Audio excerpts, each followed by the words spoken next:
इसी सीरीज़ को हम आगे बढ़ाते हुए अगली टॉपिक जो डिस्कस करने जा रहे हैं, जो कवर करने जा रहे हैं, that is access control list.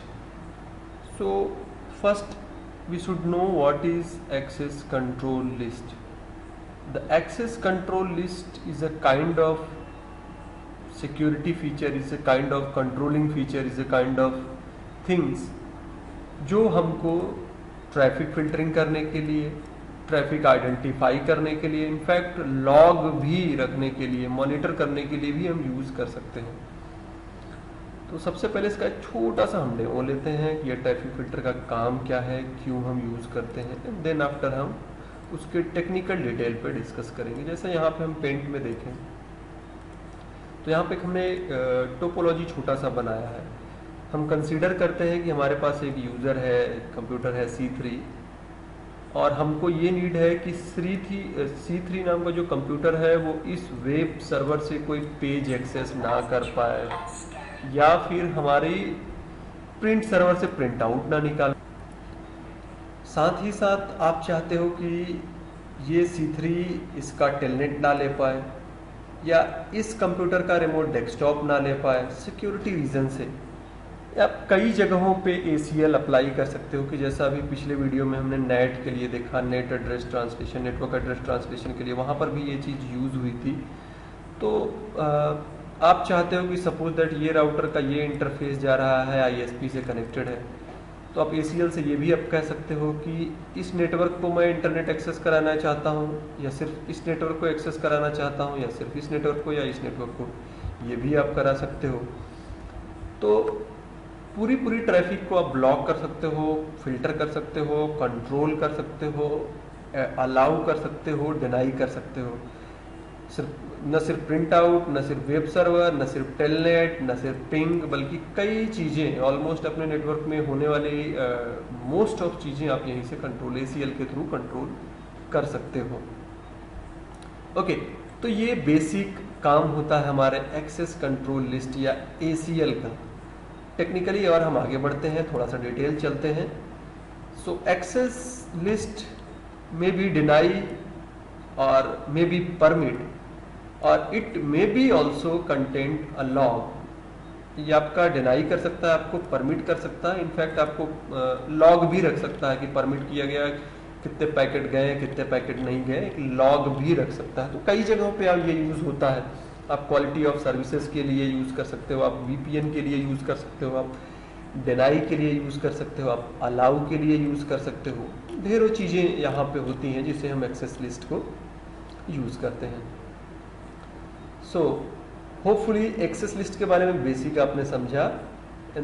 इस PDF के अगर हम आगे कंटेंट्स को पढ़ें तो एक्सेस लिस्ट जो होता है वो भी डिफरेंट टाइप का होता है. तो बेसिकली दो कैटेगरी होते हैं हमारे एक्सेस लिस्ट के, अगर बेसिकली देखा जाए, या तो नंबर्ड होगा या तो नेम से होगा. तो दो बेसिक कैटेगरी होते हैं. बट अगर हम नंबर के हिसाब से देखें, जैसे यहाँ हम देख रहे हैं 1 to 99 IP standard access list, तो डिफरेंट नेटवर्क में भी डिफरेंट एक्सेस लिस्ट हो सकते हैं. IP नेटवर्क के लिए, डेकनेट के लिए, XNS के लिए, IPX के लिए, एपल टॉक के लिए, ईथरनेट, ढेरों आपके एक्सेस लिस्ट अप्लाई हो सकते हैं. आपके सिस्को के iOS या और ब्रांड के iOS या राउटर या इक्विपमेंट्स हैं जिसमें आप अप्लाई करना चाहते हो. मोस्ट प्रोबेबली हम एक्सेस लिस्ट प्लेयर 3 डिवाइस में अप्लाई करते हैं ज़्यादातर.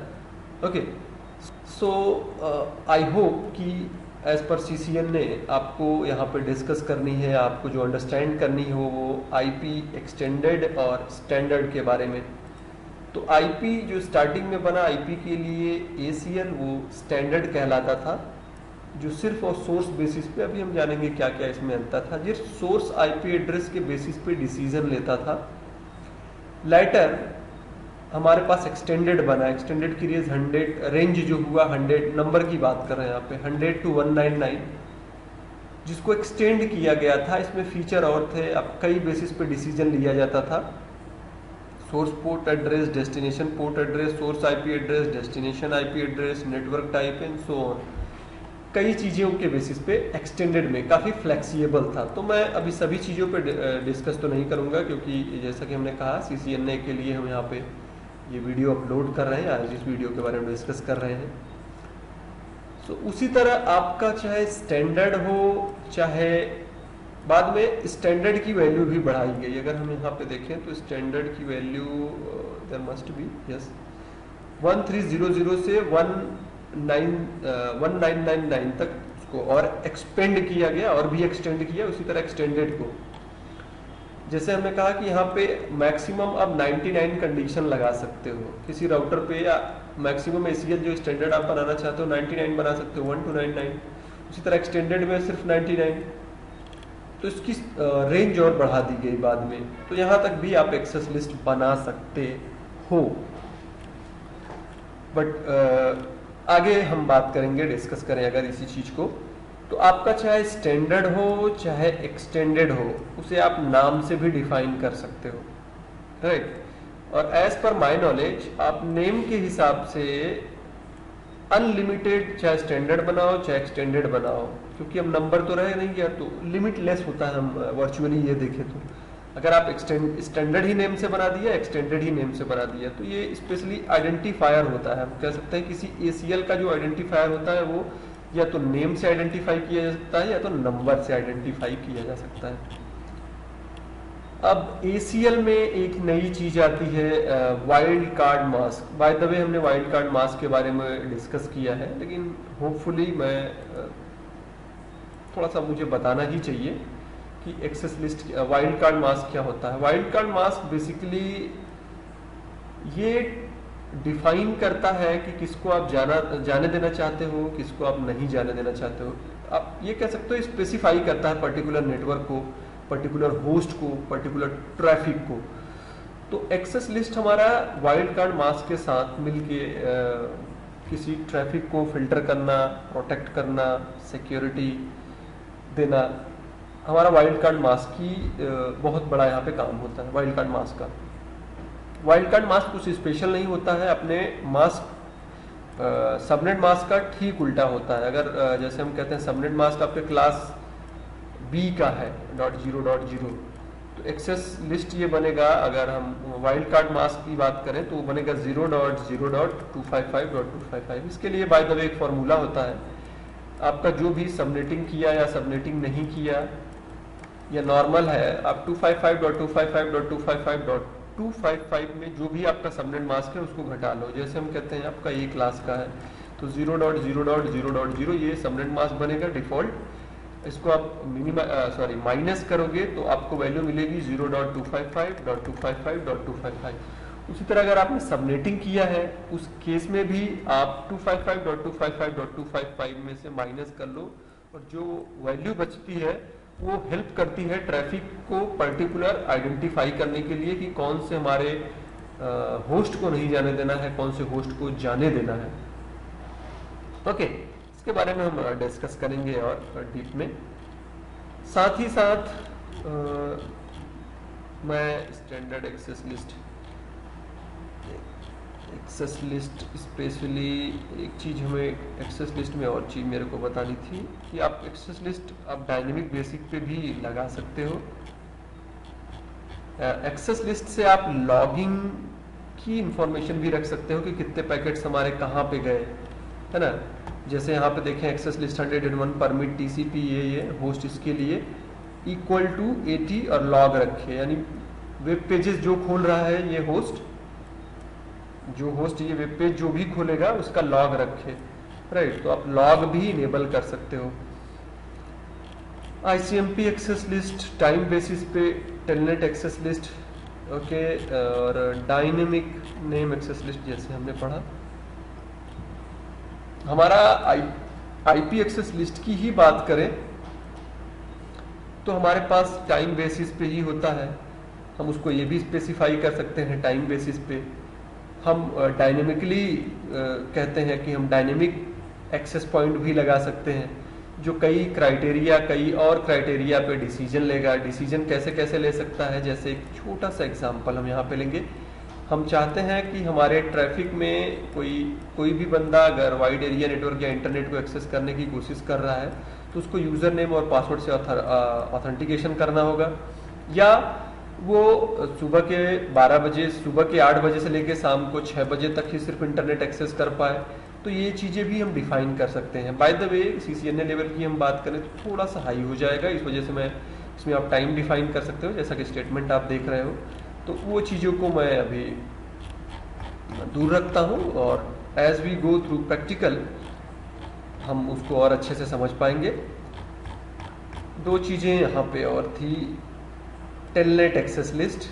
मोस्ट प्रोबेबली आप ये भी कर सकते हो कि जो बंदा मान के चलते हैं यहाँ पे जाना चाहता है, इंटरनेट एक्सेस करना चाहता है, तो उसको यूज़र नेम और पासवर्ड वेरीफाई करना होगा। वो टेलनेट के थ्रू वेरीफाई कर सकता है। अगर उसका यूज़र नेम पासवर्ड मैच कर रहा है तो वो नेटवर्क की रिसोर्सेज को एक्सेस कर पाएगा, अदरवाइज नहीं कर पाएगा। तो आप चाहे डिनाई कर सकते हो, रेस्ट्रिक्ट कर सकते हो, ये भी चीज़ें आप यूज़ कर सकते हो एक्सेस लिस्ट के लिए, यानी यहाँ भी आप फिल्टरिंग कर सकते हो। साथ ही साथ एक चीज़ मैं और डिस्कस करना चाहूँ, आप टेलनेट के ब्लॉक करने के लिए भी एक्सेस लिस्ट बना सकते हो। जैसे हम डायनेमिक की बात करें तो डायनेमिक में कुछ डॉक्यूमेंट्स में आप कहते हैं कि अगर आप टेलनेट लेके यूज़र नेम पासवर्ड वेरीफाई करते हो तब आपकी ट्रैफिक हो सकता है आपके लिए ऑन हो जाए, या तो आपके लिए ब्लॉक हो जाए, या तो आपके लिए अनब्लॉक्ड हो जाए, राइट। सो आप चाहे टेलनेट के लिए भी लगा सकते हो। सो ये टेक्निकली यहाँ तक हमने समझा। एक चीज़ मुझे और बताना होगा जो मैं बताने जा रहा हूँ, एक्सेस लिस्ट जैसे काम कैसे करता है। तो दो एक्सेस लिस्ट के बारे में हम यहाँ पे पढ़ेंगे। एक तो स्टैंडर्ड के बारे में पढ़ेंगे, एक चीज़ मैं बताना भूल गया, रिफ्लेक्टिव आई थिंक डॉक्यूमेंट में नहीं है। सो एक हमारा एक्सेस लिस्ट और होता है जिसको हम कहते हैं रिफ्लेक्टिव, राइट। सो रिफ्लेक्टिव, अभी रिफ्लेक्टिव को हमें समझना होगा। रिफ्लेक्टिव का क्या काम होता है। हमने कहा कि ये ISP की तरफ हमारा कनेक्शन जाता है, यहाँ से कोई वेब सर्वर है, माइट बी google.com, ओके। और ये होस्ट को मैं, अगर ये होस्ट जा रहा है इंटरनेट एक्सेस करने, ये होस्ट इंटरनेट एक्सेस करने, तो जाहिर सी बात है यहीं से जाएगा। लेकिन सिक्योरिटी रीजन से मैंने यहाँ पे ACL लगाया कि बाहर की मेरे अंदर से ट्रैफिक बाहर की तरफ जाए, लेकिन बाहर की ट्रैफिक अंदर की तरफ न आए। मतलब बाहर अंदर वाले लोग बाहर के रिमोट डेस्कटॉप, टेलनेट या जो भी सर्विस हमें इनेबल करना है, या जो भी ट्रैफिक को हमें फिल्टर करना है, अंदर से सभी बाहर जा सकते हैं लेकिन बाहर से कोई अंदर ना आ पाए, राइट। तो उसको हम कहते हैं रिफ्लेक्टिव। लेकिन यहाँ पे एक थोड़ा सा एक्सेप्शंस होता है जिसको हम समझने जा रहे हैं। रिफ्लेक्टिव वहीं पे हमारा काम करता है। आप किसी वेब पेज के लिए जाते हो, बाय द वे मैंने कहा गूगल के लिए आप जा रहे हो, तो आप तो वेब पेज के लिए जाते हो, लेकिन जब गूगल आपको रिप्लाई करेगा तो नॉर्मल ACL क्या करेगा, उसको ब्लॉक कर देगा, sorry you are not allowed, क्योंकि इन अलाउ नहीं है, स्पोर्ट से आउट अलाउ है। तो रिफ्लेक्टिव क्या करता है कि वो टेम्परेरी उसको एक प्रकार से अलाउ कर देता है। फिर से एक बार मैं बताना चाहूँगा, मैंने कहा कि अगर ये कंप्यूटर कोई वेब सर्वर को खोलने जा रहा है, वेब एक्सेस करने जा रहा है किसी वेब पेज को, और आपने सिक्योरिटी रीजन से इन ब्लॉक कर दिया, कोई भी ट्रैफिक इनकी तरफ ना आए, है ना। आप सोचते हो कि इससे हमारा नेटवर्क सिक्योर रहेगा। डेफिनेटली बाय डिफॉल्ट रिफ्लेक्टिव वैसे अप्लाई होता है, मैं बताता हूँ क्या होता है, कैसे होता है, ओके। सो रिफ्लेक्टिव आप यहाँ पे अप्लाई आई थिंक कर सकते हो या होता है sorry I am little bit confuse, आगे वाले वीडियो में मैं बता दूंगा, ओके। सो इसमें क्या होता है कि आप किसी वेबसाइट पे जाते हो, तो भाई ट्रैफिक बाहर की तरफ जा रहा है तो मैं अलाउ करूंगा, राउटर कहेगा मैं अलाउ करूंगा, लेकिन कोई भी बंदा अगर अंदर की तरफ एक्सेस करेगा तो सॉरी मैं उसको डिनाई कर दूंगा। लेकिन इस केस में आप वेब पेज कहाँ खोल पाओगे, आप वेब पेज नहीं खोल पाओगे। गूगल आपको रिप्लाई जब देगा तो कंटेंट्स अंदर की तरफ जाएंगे ही नहीं। तो वहीं पे हमारा रिफ्लेक्टिव काम करता है। वो क्या करता है, जो TCP का या UDP का जो भी हमारा सेशन इस्टेब्लिश हुआ, HTTP के लिए जा रहे हो तो जाहिर सी बात है TCP का सेशन इस्टेब्लिश होगा। तो पहले आपने रिक्वेस्ट किया तो वो एक प्रकार से एक्सेप्शंस बना के रखता है कि ये सोर्स इस डेस्टिनेशन पे जाना चाहता है। अगर ये डेस्टिनेशन पैकेट्स कोई देता है कि पहला अप्रोच किसने किया, सोर्स ने, तो मैं उसे आने दूंगा। अदरवाइज मैं नहीं आने दूंगा। तो उसको हम कहते हैं रिफ्लेक्टिव ACL। ओके, सो हाँ, बात हम कर रहे थे, यहाँ पे हम पढ़ेंगे स्टैंडर्ड और एक्सटेंडेड के बारे में। तो जैसे ही आप किसी पोर्ट पे ACL अप्लाई करते हो, बाय द वे मैंने कहा इस पोर्ट पे आपने अप्लाई किया, तो यहाँ पे आप कुछ ऐसा समझ लो कि एक वॉचमैन लगा देते हो, एक गार्ड लगा देते हो इस इंटरफेस पे। जितनी ट्रैफिक जाती है आती है, your watch guard keep I on it, उसकी देख रेख करता रहता है, कौन जा रहा है कौन आ रहा है, हर एक पैकेट्स को वो चेक करेगा कि कहाँ जा रहे हो कहाँ नहीं जा रहे हो। So more you ACL apply, more processor required. Standard आप यूज करोगे प्रोसेसर की कम नीड होगी, एक्सटेंडेड यूज करोगे ज्यादा प्रोसेसिंग की नीड होगी। दो चीजें हमें और यहाँ पे डिस्कस करना चाहिए। पहली चीज ये कि कौन सा ACL कहाँ पे अप्लाई करते हैं, और ACL किसी एक पोर्ट पे कितना अप्लाई हो सकता है। थ्योरी हम यहाँ पे पढ़ लेते हैं, आगे प्रैक्टिकल देखेंगे। तो स्टैंडर्ड जो होता है, स्टैंडर्ड के लिए नियम ये है, ध्यान देना IP के लिए हम पढ़ रहे हैं। स्टैंडर्ड ACL जो होता है उसको हम कहते हैं as close to destination apply. बेहतर होगा कि आप एकदम से डेस्टिनेशन के तरफ अप्लाई करो। इसका मतलब क्या है, इस डायग्राम से मैं समझाता हूं आपको। जैसे यहां पे देखिए आप चाहते हो कि C3 इस वेब पेज को ना ओपन कर पाए, तो ACL बाय द वे हम कहेंगे इस राउटर पे आप लगाओगे या इस राउटर पे लगाओगे। और इस राउटर पे लगाओगे तो किस इंटरफेस पे लगाओगे, आप यहाँ लगाओगे यहाँ लगाओगे, इस राउटर पे लगाओगे किस इंटरफेस पे लगाओगे, यहाँ पे लगाओगे या यहाँ पे लगाओगे। हम कहाँ अप्लाई करते हैं ACL, ये भी थोड़ा सा हमको डिस्कस करना होगा। सो जब आप स्टैंडर्ड ACL अप्लाई करते हो तो उसको as close to destination apply करना चाहिए। Means this is your source and this is your destination, so your ACL should be routed to this interface because this is close to destination. तो question उठता है क्यों, ऐसा क्यों करेंगे हम? तो इसके पीछे रीजन है ऐसा करने के लिए। एक्चुअली जो हमारा स्टैंडर्ड ACL होता है, राइट, वो जो डिसीजन लेता है वो सिर्फ और सिर्फ सोर्स IP एड्रेस के बेसिस पे डिसीजन लेगा, वो डेस्टिनेशन नहीं देखता। कहने का मतलब अगर मैंने यहाँ पे लगा दिया तो इसकी IP कुछ भी होगी, जैसे मान के चलते हैं 192.168.1.3। तो यहाँ पे जैसे ही आपने ACL लगा दिया तो 3 की पूरी ट्रैफिक ब्लॉक। 3 न तो यहाँ जा पाएगा, न तो यहाँ जा पाएगा, न तो यहाँ ही जा पाएगा, कहीं भी नहीं जा पाएगा। स्टैंडर्ड में ये ड्रॉबैक थी।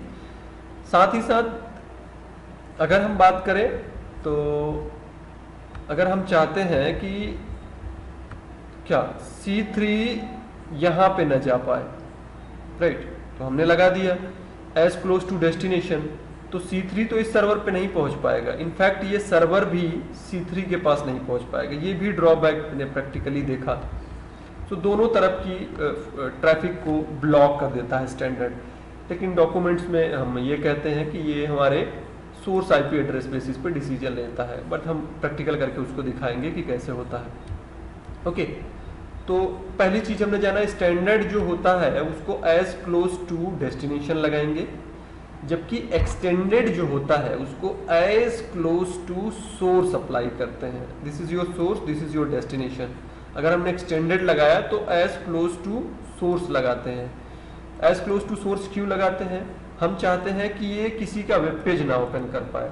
तो अगर आप यहाँ पे लगाओगे, अगर यहाँ वेब सर्वर है तब तो एक्सेस कर लेगा ये, तो क्यों ना उसके नजदीक लगाओ ताकि ये वेब पेज किसी का ओपन ना कर पाए, चाहे यहाँ पे हो, चाहे यहाँ पे हो, चाहे यहाँ पे हो। इस वजह से बाय द वे और भी रीजन है, इस वजह से हम उसे एज क्लोज टू सोर्स लगाते हैं। तो स्टैंडर्ड एक्सटेंडेड कहाँ लगाते हैं, कैसे लगाते हैं, इसको डिस्कस किया। एक अगली चीज जो हम डिस्कस करने जा रहे हैं वो हमारा राउटर जो होता है वो एक्सेस लिस्ट को कैसे पढ़ता है। एक्चुअली हमारा राउटर स्टार्टिंग से एक्सेस लिस्ट को पढ़ता है। जैसे आपने कोई एक्सेस लिस्ट बना दिया, मान के चलते हैं एक्सेस लिस्ट का नाम दे दिया टेस्ट, और इसके अंदर आपने कई स्टेटमेंट यूज किए। स्टेटमेंट कौन कौन से हैं, जैसे जैसे यहाँ पे अभी मैंने नोट पेंट में थोड़ी सी चेंजेस की, इसके थ्रू मैं और अच्छे से बता सकता हूँ। आपने यहाँ पे एक ACL लगाया, किसी राउटर पे लगाया, तो आपने पहली स्टेटमेंट लिखी। क्योंकि ACL में क्या होता है, स्टेटमेंट आपको लिखना होता है। एक ACL में आप कई स्टेटमेंट आप लगा सकते हो। आपने कहा परमिट करो 10.0.0.1 को, तो राउटर फिर दूसरा आपने लगाया परमिट करो इसको, और बाय डिफॉल्ट चाहे एक्सटेंडेड हो चाहे स्टैंडर्ड हो, लास्ट में सबको डिनाई कर देता है। राउटर सबको डिनाई कर देगा कि कोई ट्रैफिक नहीं जाने देगा। मतलब ये नहीं समझ में आया। ये ट्रैफिक अगर आपने यहाँ पे लगा, सॉरी ACL आपने लगाया, तो सबसे पहले वो स्टेटमेंट नंबर पहला चेक करता है, जो हमने पैकेट पाया वो क्या मैच कर रहा है इससे। अगर मैच कर रहा है तो डिसीजन जो लिया गया है परमिट, तो परमिट, डिनाई तो डिनाई। फिर अगर वहां से नहीं मैच किया तो नीचे जाएगा, नीचे का चेक करेगा, ट्रैफिक अलाउ है डिनाई, अगर अलाउ है तो जाने दूंगा, डिनाई है तो आगे, डिनाई है तो यहीं पे डिस्कार्ड कर दूंगा। अगर मैच नहीं किया तो सबसे नीचे जाऊंगा। तो सबसे नीचे बाय डिफॉल्ट आपके सभी के सभी डिनाई होते हैं, डिनाई ऑल। इसको हम एक्सप्लिसिट डिनाई कह सकते हैं, राइट। क्योंकि आप राउटर में, राउटर के किसी भी इंटरफेस पे अगर आप बता रहे हो किसको जाने दिया जाए या किसको ना जाने दिया जाए, तो आपको ये भी बताना होगा किसको जाने दिया जाए। तो लास्ट में इस वजह से हम लिखते हैं परमिट एनी। आगे हम प्रैक्टिकल में सीखेंगे कि क्या होता है। यहाँ पे मेरा कहने का मोटो था कि जो राउटर होता है वो ACL को सीक्वेंस में देखता है। अगर पहला मैच कर गया तो ठीक, नहीं दूसरे पे जाएगा, दूसरा मैच कर गया तो ठीक, नहीं तो तीसरे पे, चौथे पे, और लास्ट में जो भी आपका स्टेटमेंट लगा है उसको अलाउ कर देगा। तो इसको बड़े लॉजिकल तरीके से हमें लगाना होता है। जैसे आपने पहले लिख दिया परमिट ऑल और बाद में लिखा डिनाई डिनाई, राइट। डिनाई इसको करो, डिनाई इसको करो, और सबसे पहले तो आपने लिख दिया परमिट ऑल, तो राउटर पैकेट को पास कर देगा, दूसरे स्टेटमेंट पे आएगा ही नहीं। और एक चीज, एक राउटर पे कितने ACL लगा सकते हैं, तो ये और डिस्कस कर लेते हैं। ऑलमोस्ट थ्योरी कंप्लीट हो चुका है हमारा। किसी राउटर पे हम, किसी पर्टिकुलर इंटरफेस पे हम अधिकतम 2 ACL अप्लाई कर सकते हैं। कैसे? इसका एक नियम होता है। आप ACL जो राउटर पे अप्लाई करते हो किसी इंटरफेस पे, पर interface, I am not going to say पर पोर्ट, क्योंकि आप सब इंटरफेस पे भी अप्लाई कर सकते हो ACL, राइट। पर इंटरफेस, पर डायरेक्शन और पर प्रोटोकॉल आप एक ACL अप्लाई कर सकते हो। अगर हम इस पे देखें, पर इंटरफेस मतलब इंटरफेस की बात कर रहे हैं। पर डायरेक्शन, डायरेक्शन क्या होता है, इन और आउट। अभी मैं समझाता हूं कैसे इन कहलाएगा, कैसे आउट। और पर प्रोटोकॉल, प्रोटोकॉल का मतलब यहाँ पे IP या IPX यूज कर रहे हो। तो R1 के इस इंटरफेस पे देखें तो 2 अप्लाई कर सकते हैं। एक, क्योंकि ये IP का नेटवर्क है तो प्रोटोकॉल तो हमारा एक ही है, एक इन की तरफ, एक आउट की तरफ। तो एक इंटरफेस पे 2, इसी तरह इस इंटरफेस पे 2, ये इंटरफेस पे 2, आप चाहो सब इंटरफेस पे भी ये सेम चीज अप्लाई कर सकते हो। तो पर पोर्ट, पर डायरेक्शन और पर प्रोटोकॉल हम एक ACL लगा सकते हैं। दूसरी चीज जो मैं यहाँ पे डिस्कस करने जा रहा था वो, आप एक राउटर पे आप चाहो तो कई ACL बना सकते हो और एक ACL को कई जगह अप्लाई कर सकते हो। आप सब इंटरफेस पे भी बना सकते हो, है ना। तो आपके परमिट या डिनाई या लॉग रखने के स्टेटमेंट आपके रखे जा सकते हैं। सो आई थिंक कि थ्योरी के जो ऑलमोस्ट चीज़ें थी कवर अप कर लिया है हम लोगों ने। एक बार ब्रीफ में रिकॉल करते हैं कि हमने क्या क्या पढ़ा। हमने पढ़ा ACL क्या है। ACL स्पेशली सिक्योरिटी रीजन से मॉनिटरिंग करने के लिए, ट्रैफिक फिल्टर करने के लिए हम यूज़ करते हैं। IP ACL में हमने पढ़ा स्टैंडर्ड और एक्सटेंडेड। स्टैंडर्ड को एज क्लोज टू डेस्टिनेशन लगाते हैं, अगर इन दो को, इसको सोर्स और इसको डेस्टिनेशन समझे, जबकि एक्सटेंडेड को एज क्लोज टू सोर्स लगाते हैं। और हमारे सीक्वेंस से ACL को चेकिंग की जाती है। अगर हमारा ACL इसमें से कोई नहीं मैच होगा तो सबसे लास्ट में डिनाई होता है बाय डिफॉल्ट, तो उसको हम कहते हैं बकेट बिट। तो आपका पैकेट डिस्कार्ड कर दिया जाता है, बकेट बिट में डाल दिया जाता है। और किसी भी इंटरफेस पे पर पोर्ट, पर डायरेक्शन, पर प्रोटोकॉल एक ACL अप्लाई किया जा सकता है। ओके, सो थ्योरी को ऑलमोस्ट हम लोगों ने कवर कर लिया है। रही बात कुछ चीज़ों की, तो आगे की वीडियो में हम कवर अप करेंगे। इस वीडियो में इतना ही। Thanks for watching.